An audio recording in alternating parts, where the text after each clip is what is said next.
पूरी दुनिया में इस समय जियोपॉलिटिक्स की पूरी परिभाषा बदलने वाली है और इसकी शुरुआत किसी और ने नहीं, भारत ने की है।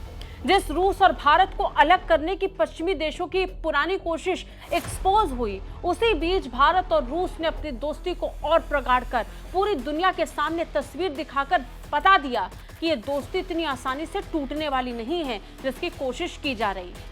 भारत, रूस और चीन को लेकर एक काला सपना अब हकीकत बनता हुआ भारत ने पूरी दुनिया के सामने स्पष्ट कर दिया है।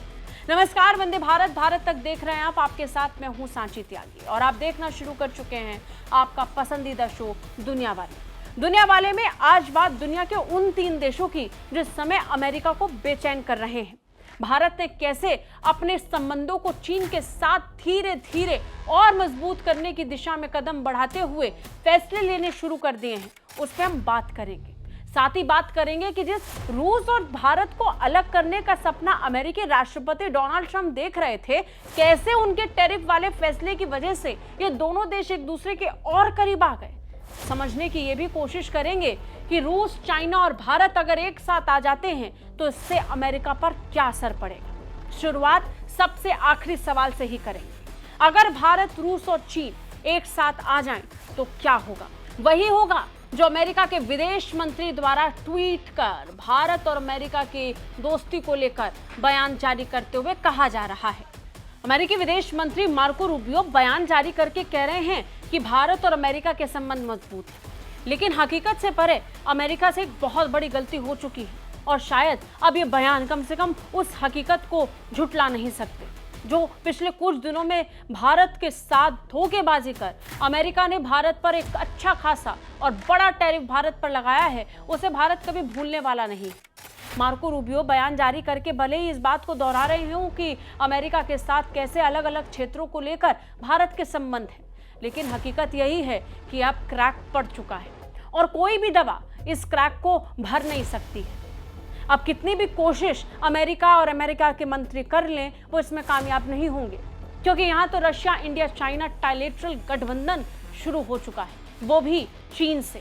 जिस चीन को अब तक अमेरिका ने रियायतें दी, अब तक कोई टैरिफ जिस चीन पर नहीं लगाया गया, अब उसी चीन से भारत, रशिया और चीन मिलकर एक संदेश पूरी दुनिया तक पहुंचा रहे हैं। सबसे पहले अमेरिका को ये तस्वीर देखनी चाहिए। जिस समय शांघाई कोऑपरेशन ऑर्गेनाइजेशन के सम्मेलन का आगाज होना था, तब प्रधानमंत्री नरेंद्र मोदी मंच की तरफ बढ़ रहे थे और उनका साथ देने के लिए उसी दौरान रूसी राष्ट्रपति व्लादिमीर पुतिन भी उन्हें ज्वाइन करते हैं और फिर दोनों नेता एक दूसरे को गले लगाकर हाथ में हाथ डाले मंच की तरफ बढ़ते हैं। आगे बढ़ते हैं तो शी जिनपिंग भी उन्हें रास्ते में मिलते हैं और फिर शी जिनपिंग भी उनके साथ बातचीत करते हैं। ये तस्वीर वो बुरा सपना है जिसे आने वाले कई सालों तक अमेरिका याद रखेगा और अगर अमेरिका भूलने की कोशिश करेगा तो उसे बार बार ये तस्वीर याद दिलाई जाएगी। आरआईसी सच ना हो, इसे लेकर कई बार अमेरिका ने भारत के करीब आने की कोशिश की है और उस पर वो कुछ हद तक कामयाब भी रहा। अमेरिका को मैनेज करने के लिए भारत कभी भी रशिया और चाइना के साथ एक ट्राइलेटरल गठबंधन के साथ जाना सही नहीं समझा, लेकिन अब जब अमेरिका खुलकर भारत के विरोध में आ चुका है, तब भारत भी इस बात से परहेज नहीं कर रहा है। हालांकि पहले भी इस तरीके के गठबंधन देखे जा चुके हैं जब अमेरिकी दबाव के बाद कई देश एक साथ आए हों, लेकिन ये भारत के लिए अलग है। इस समय भारत को जिस तरीके का विश्वासघात किसी देश से मिला है, उसके बाद भारत पूरे समीकरण को कैसे मैनेज कर रहा है, वो देखने वाली बात है। अमेरिका और उसके पश्चिमी सहयोगियों के खिलाफ चीन रूस का अलायंस बन चुका है। भारत भी इसमें सहयोगी दिखने लगा है। वो रूस के करीब तो था ही, लेकिन बीजिंग के साथ आना बड़ा फैसला रहा। कोविड के दौरान चीन और भारत के बीच सीमा तनाव गहरा गया था, जिसके बाद से दोनों के बीच लगभग लंबे वक्त तक एक तनाव रहा। अब दोनों देशों के नेता चीन के तियानजिन शहर में मिल बैठ रहे हैं। हो सकता है कि इससे दोनों को ही अमेरिकी बाजार पर निर्भरता कम हो। ये भी हो सकता है कि अलग थलग पड़ता देखकर ट्रंप ही अपने फैसले बदल लें। और सबसे बड़ी बात ये कि अगर ये तिकड़ी सच में एक टीम बन जाए तो पूरी दुनिया में कितने बड़े बदलाव हो सकते हैं। दुनिया की आधी से ज्यादा आबादी इन्हीं 3 देशों में रहती है। तीनों के बाजार हैं, न्यूक्लियर पावर है, इकोनॉमी है। ऐसे में अमेरिका का सुपर पावर वाला स्टेटस डगमगा सकता है।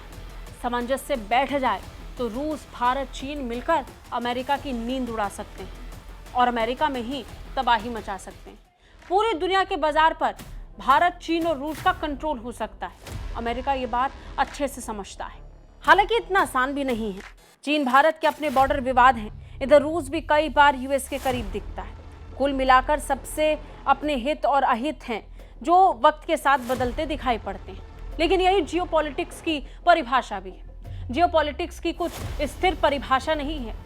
अक्सर यहाँ समीकरण बदलते हैं, बिगड़ते हैं, फिर नए बन जाते हैं। इस समय अमेरिका के साथ संबंध बिगड़ते दिखाई पड़ रहे हैं और नए समीकरण बनते दिखाई पड़ रहे हैं। वर्ल्ड 1, वर्ल्ड 2, पश्चिम और पूरब में ये अलग अलग तरीके का जो युद्ध है वो एक बार फिर तनाव को बढ़ाते हुए दिखाई पड़ रहा है। वैसे भी इतिहास कहता है कि अलायंस ज्यादा समय तक वैसे नहीं रह पाते जैसे शुरुआत में होते हैं। सेकेंड वर्ल्ड वॉर के बाद यूएस और रूस एक दूसरे के सहयोगी थे, लेकिन जंग खत्म होते ही दोनों दुश्मन बन गए। इसका कारण था पावर पॉलिटिक्स। हर बड़ा देश चाहता है कि उसका दबदबा बना रहे। इसी तरह से रूस और चीन के बीच भी अच्छे रिश्ते बीच बीच में कई बार गड़बड़ाते दिखाई पड़े हैं। लेकिन इन दिनों तो हवा मानो चीन के पक्ष में बह रही है। इस साल की शुरुआत में कई बार हमने समीकरणों को बदलते हुए देखा है। अगर हम रूसी राष्ट्रपति व्लादिमीर पुतिन की ही बात करें तो हमने एक ऐसे अलायंस को मजबूत होते हुए देखा जो सबकी कल्पना से दूर था। हमने देखा कैसे उत्तर कोरिया के तानाशाह किम जोंग उन रूस के दौरे पर पहुंचे। और तो और दोनों नेताओं की साझेदारी की वो तस्वीर भी सबने देखी जिसमें किम जोंग उन और पुतिन एक साथ नजर आ रहे थे। चीन के लिए शुरुआत में लगा ये एक झटका है, क्योंकि अगर ये दो देश एक साथ आ जाते हैं तो यहाँ इस क्षेत्र में चीन का दबदबा कुछ कम हो जाएगा। लेकिन अब जब हम सितंबर तक आ चुके हैं तो तस्वीर और बदलती नजर आ रही है। इस पूरे क्षेत्र में चीन की भूमिका और बढ़ती जा रही है। अब भारत के नेता चीन का दौरा कर रहे हैं, रूस के राष्ट्रपति चीन आ रहे हैं और तो और उत्तर कोरिया के भी तानाशाह अब से कुछ ही घंटों के भीतर चीन पहुंच चुके होंगे। चीन की मिलिट्री परेड में हिस्सा लेने के लिए ये तीनों देश एक बार फिर यहां मौजूद रहेंगे। पूरी दुनिया एक बार फिर चीन की ताकत को महसूस कर पा रही है और अमेरिका तक संदेश पहुंच रहा है। गलत समय का चुनाव करते हुए अमेरिका ने चीन के साथ अपनी दोस्ती को थोड़ा सॉफ्ट दिखाने की कोशिश की और भारत से दुश्मनी कर ली। कम से कम भारत पर 50% टैरिफ लगाने वाले देश को अपना दोस्त तो अब नहीं कह सकते। इसे लेकर चर्चाएं भी हैं और अलग अलग तरीके के तर्क दिए जा रहे हैं। लेकिन ये भारत के लिए विश्वासघात तो है, वो भी तब जब दोनों देशों के बीच ट्रेड नेगोशिएशन चल रही थी। उस वक्त बीच में ट्रंप की तरफ से ऐलान करना कि वो भारत पर 25% टैरिफ लगाएंगे और फिर रूसी तेल खरीदारी को लेकर अतिरिक्त 25% टैरिफ लगाकर भारत के व्यापार को चोट पहुंचाने की अमेरिका की कोशिश एक्सपोज हो गई। साफ हो गया अमेरिका किस पक्ष में और यहाँ फायदा चीन को हो गया। अब ऐसे में अमेरिका का दबदबा थोड़ा भी कम हो तो उसकी जगह कौन लेगा, ये धीरे धीरे तस्वीर समझ में आ रही है। खासतौर पर अगर मौजूदा परिस्थितियों को देखेंगे तब चीन आर्थिक ताकत के मामले में अमेरिका को टक्कर दे सकता है, लेकिन कई देश उससे नाराज हैं। बीजिंग का इतिहास रहा है कि वो कर्ज देकर देशों के अंदरूनी मामलों में घुसपैठ करता रहा। वहां मानव अधिकार हनन की भी खबर आती रही। वही बात अगर रूस की करें तो रूस बड़ी सैन्य ताकत तो है, लेकिन उसकी पहुंच सीमित है। उसका बाजार और इकोनॉमी भी उतनी मजबूत नहीं, इसलिए अकेला सुपर पावर बन पाना मुश्किल है। नतीजन भारत, रूस और चीन मिलकर ही कुछ कमाल कर सकते हैं। ऐसे में आरआईसी जब एक साथ आकर इस त्रिपक्षीय गठबंधन के साथ आगे बढ़ रहे हैं तो अमेरिका के लिए खुली चेतावनी की तरह है। अभी तो सिर्फ तस्वीर आई है, फैसलों का दौर शुरू भी नहीं हुआ, बैठक तक नहीं हुई है, लेकिन इस तस्वीर ने ही अमेरिका की चिंता बढ़ा दी। क्योंकि अगर ऐसा नहीं होता तो मार्को रूबियो को सामने आकर बयान नहीं देना पड़ता। और फिर अब तो भारत और चीन ने अपने आपसी विवादों को सुलझाने की तरफ भी जरूरी कदम उठाने शुरू कर दिए। पीएम मोदी ने चीन को लेकर एक ट्वीट किया जिसमें उन्होंने कहा कि हम फिर से अपनी दोस्ती को बढ़ाने की दिशा में तेजी के साथ प्रोग्रेस कर रहे हैं। और फिर दूसरी तरफ भारत के विदेश सचिव की तरफ से बयान जारी हुआ जिसमें सीमा विवाद का जिक्र आया। इधर चीन के साथ संबंध सुधारने की तरफ भारत बढ़ रहा है और उधर अब अमेरिका को टेंशन हो रही है। नतीजन अमेरिका के विदेश सचिव ने आकर बयान दे दिया। मार्को रूबियो के बयान में कहा गया कि संयुक्त राज्य अमेरिका और भारत के बीच साझेदारी लगातार नई ऊंचाइयों को छू रही है, जो 21वीं सदी का एक निर्णायक रिश्ता है।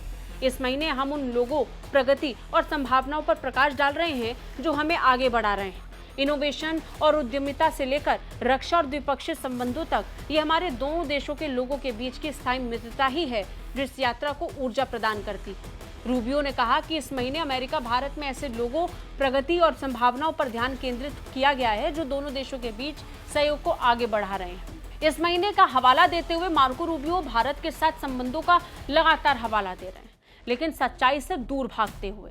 सच्चाई तो यही है कि किसी देश की जनता की कमर तोड़ने के लिए, भारत की मार्केट को कैप्चर करने के लिए ऊल जलूल ऑफर अमेरिका भारत को दे रहा था, जिसे भारत ने जब अस्वीकार कर दिया तो अमेरिका तिलमिला गया और भारत पर टैरिफ लगा दिया। और अब जब भारत बाकी देशों के साथ अपनी संबंधों को मजबूत कर रहा है तो बेचैनी फिर बढ़ गई। यानी भारत की तरफ से मैसेज अमेरिका तक पहुंच रहा है जो सीधे तौर पर अमेरिका को चुभ रहा है। आपको क्या लगता है? कमेंट करके हमें जरूर बताइए। जय हिंद।